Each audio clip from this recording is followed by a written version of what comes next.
Good morning, beautiful people. Good morning, good morning, good morning. I am excited about this week's teaching series. It's going to be good. It's going to be life-changing, and it's going to help a lot of people. It's going to help a lot of people. Here's how we can ensure that it helps a lot of people. Please share this for me. Please share this for me. I am about to dive into a subject. Boy, do I believe in this message right here.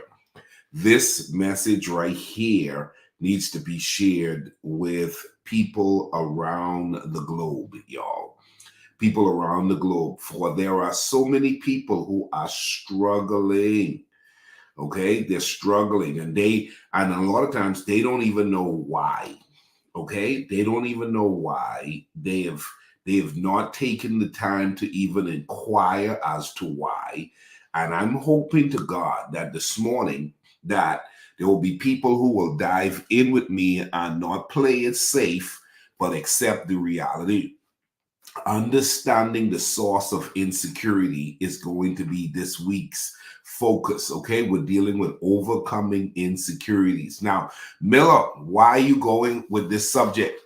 The Bible tells us whom the Son set free is free indeed. I don't know about you, but I want to be free. I want to prosper. I want to succeed. I want to excel in all that I put my hands to.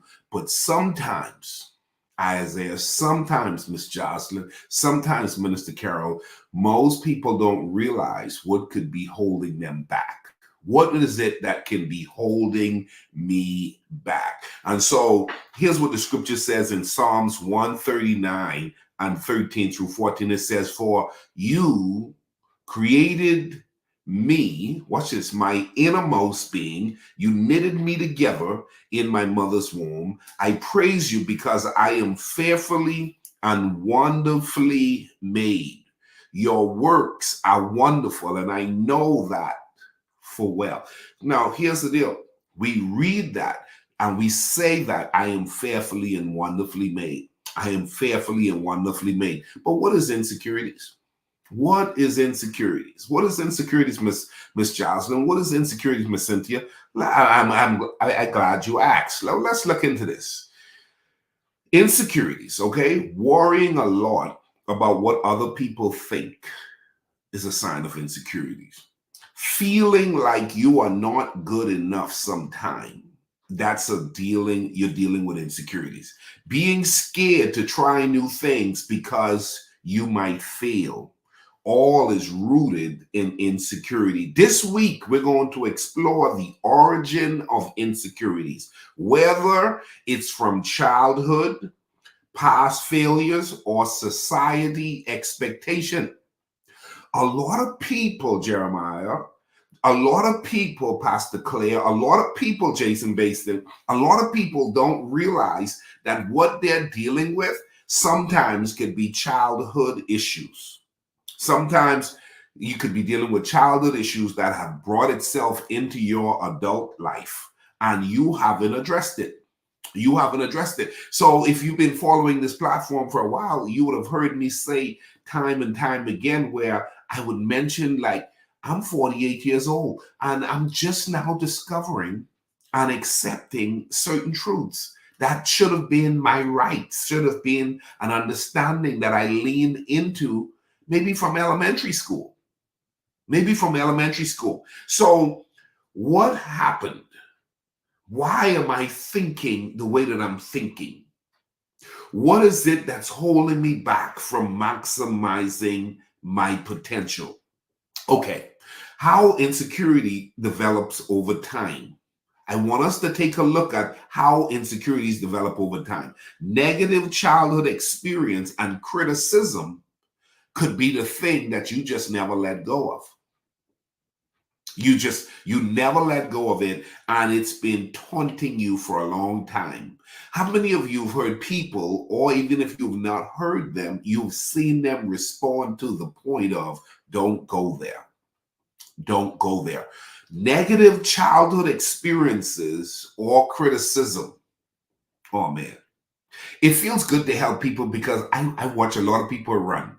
You're running and you're running and you're running, but you're running from yourself. You're running from yourself because you don't want to address those negative childhood experiences. And here's what I know, Jason Baston. I know that insecurities can affect your marriage. Insecurity can affect your career. Insecurities can affect your parenting skills and your relationships. Okay, your relationships with your children. And I'm trying to help some people. People say, how do you create a life you don't need a vacation from? You create that life by doing the inner work.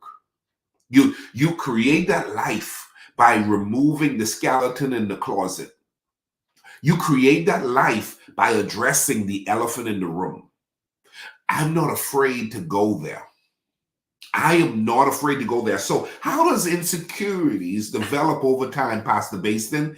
Comparison to others and social pressure.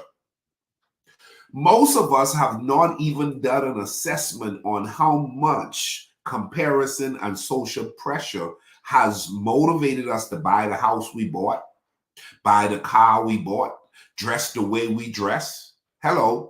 The decisions we make oftentimes is not the decisions that is actually best for us. But you know what? I don't need nobody see me driving in a car like that. Well, if I don't live like in a house like this, what will people think of me? Comparison to others and social pressure. I don't know about you, but comparison to others was something that I struggled with for years. And social pressure was the weight on my back for decades. Social pressure. And I had to get to the point where I realized, here's a word for somebody. Y'all ready for the word? Y'all ready for this word, Baston? Are you ready for the word? Here's the word. No one has it all together. Boy, y'all need to write that down. Somebody needs to write that down. No one has it all together. Boy, that's powerful. If you can accept that reality, you will not walk in rooms so timid and reserved and so afraid to be who you were created to be, when you understand no one has it all together. You watch our President Biden was struggling. Kamala's struggling. Trump's struggling. Listen, man. Listen, man. You get close. The closer you get to the person you admire, the closer you get to the person you admire, the more you'll discover that they got something they're struggling with. They got stuff they're dealing with. Because no one has it all together. Now, be it as it may, there are some people who act like they have it all together. There are some people who act like they have it all together. But let me tell you something. Comparison to others and social pressure, you will see that there are people showing up. There are people who are showing up with all kinds of agenda, not because it is the will of God, neither is it because it's how and what they should be about. Okay? What they should be about. So the last thing I want you to look at when we talk about how insecurities are developed over time is this repeated failure and unmet expectation. You've tried and it didn't work out, and you failed and you're disgusted, you're discouraged. The marriage didn't work out, the small business didn't work out. I mean, just so much stuff. You started school and it didn't work out. I mean, just stuff didn't work out. And there are a lot of people who won't allow themselves to try again, only to shine this time around. Because if you've studied what you've done, you should have learned from what you've done to ensure that you don't keep failing, but you learn from what you went through. Okay? Which you should be learning. You should be learning. Don't turn it down. Don't turn it down. Turn it up. Don't quit. Give it another try. Give it another try. But once again, well, what will people think? I failed the last time, and oh my goodness, everybody's looking at me funny. That whole, I pray in the name of Jesus that you become free from external pressure that would have you to focus on everything everybody else is viewing about you, rather than you figuring out what you should be about. what you should be about. My mother came into my house years ago when I bought my first house, and she said, son, be stronger than you look. Let me say it again. She said, be stronger than you look. And she was saying that because I was about to make a mistake. I was about to have the house furnished in a way to ensure that I look good when people came by the house to see my new house. And she was saying, listen, furnish out one room at a time and take your time to get your house where you want it, because at the end of the day, you don't need the pressure. You don't need the pressure to try to look a certain way. And let me tell you something, I still govern my life by that principle.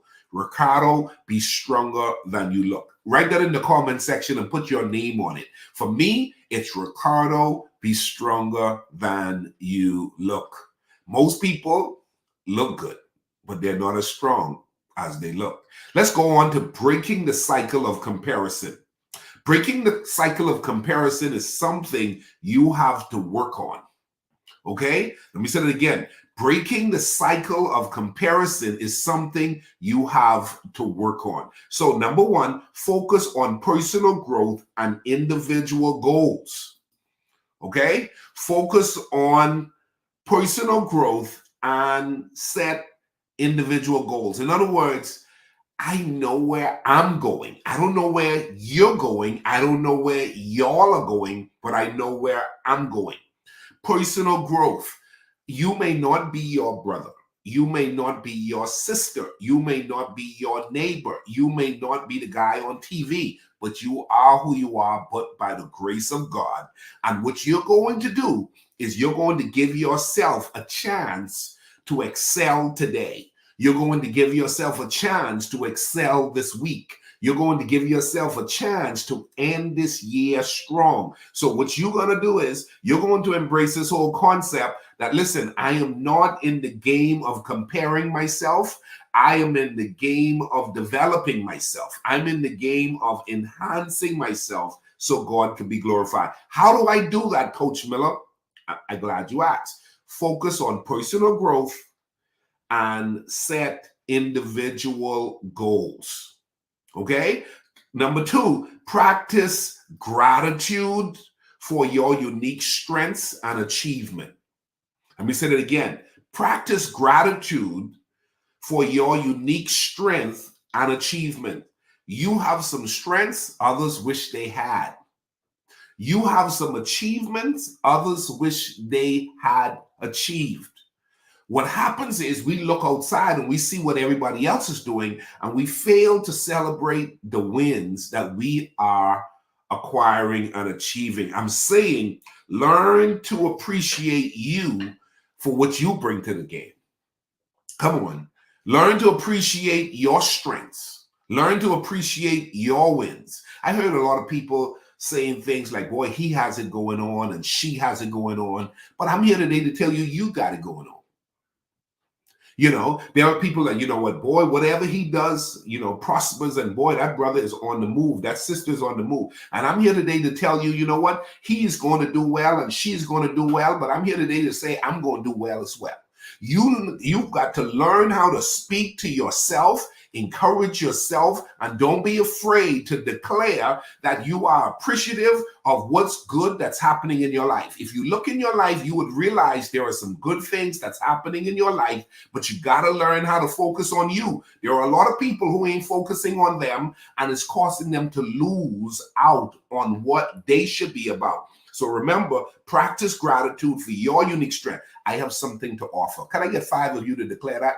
I have something to offer the world.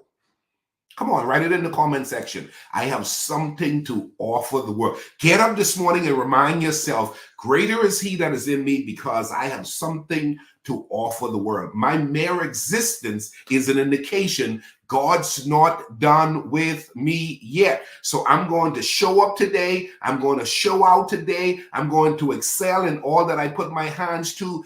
The devil may have gotten me last week. The devil may have gotten me the week before, but tell that dumb devil he is a liar. He has not been given the victory because I'm still here. Ha ha. I survived. I survived the things that the devil thought would have taken me out. There's been a plot to take me out. but God's kept me for such a time as this. So what I'm saying to you is, I have something to offer the world. Someone said, how do you know that, Coach Miller? How do you know? My mere existence is an indication God's not done with me yet. Let me say that again. Your mere existence is an indication that God's not done with you yet. So my third point is, limit exposure to social media and other comparison triggers. Third point, guys, limit exposure to social media and other comparison triggers. There are some comparison triggers. When you look at what your sister's doing, you want to go ahead and buy what you don't need to buy. When you look at what John Doe is doing, you go ahead and want to buy what you shouldn't be buying. I'm telling you, if social media is a trigger for you, if TV is a trigger for you, if certain social events and activities are triggers for you, you got to get to the root cause and say, why is it that when I watch these people do what they do, I am making decisions that's not best for me? That's not good for me. I need to look at what's causing me to buy what I shouldn't buy. What's causing me to do what I shouldn't do, when the truth is they are doing it and I don't even know why they're doing it, but I'm not going to do anything that doesn't have a good, healthy why in relation to my purpose and the plans of God for my life. Somebody ought to say amen. If you can identify your triggers, what's causing you to buy what you shouldn't buy, what is causing you to do what you shouldn't do, and start to pull back. If you're watching certain people on social media and you're realizing they're causing you to be messed with in your spirit, you got to get to the very core of connecting with what's causing that. Is it jealousy? Is there this high level of comparison that's causing you to make decisions that's not right and not good for you? Ladies and gentlemen, write this down. Self-reflection to key moments that contribute to insecurities can help you to address them. Let me say it again. Self-reflection to identify key moments that contributes to insecurities can help you to address them. You have to go to your very core and literally address what may have not been addressed before. I like what 2 Timothy chapter 1 verse 7 says. It says, for the Spirit that God gives us does not make us timid, but gives us power and love and discipline and self-discipline. You were created to win. God's calling on your life is real. Now, insecurity can have you to not raise your hands when you need to raise your hands. Insecurities will cause you not send the invoice when you need to send the invoice. Insecurities will cause you not to request a raise when you should get a raise. Insecurities will have you to drive less than you believe. You listen, man, you've been playing small too long. Okay, you've been playing small too long. When are you going to live? When are you going to live life on your terms? I'm telling you, this week, we're going to talk about the very root cause to why people are insecure. And we're going to talk about the principles that one must engage in to break those insecurities so that you can become your best self. A lot of times, the issue that's keeping us back are the issues we don't want to go and address. Well, if you hang around Coach Ricardo Miller, I'm telling you, you're going to address whatever skeleton is in the closet. If it's going to stop you from shining, you better tell that devil you're taking them skeletons out. You're going to bury them where they're supposed to be, and that's in the graveyard. You're going to bury them, boys, and you're not going to be ashamed of your past. You're not going to allow anything to try to intimidate you and influence you to being less. No. And there's no elephant in the room. Release that elephant and let it go back to the wild. You've been free. You've been free, and you've been given a day. You've been given a week. You've been given an opportunity. Go forward and be all that God has created you to be. No one can stop you but you. I'm praying for you. Have a great day, guys. Bye-bye.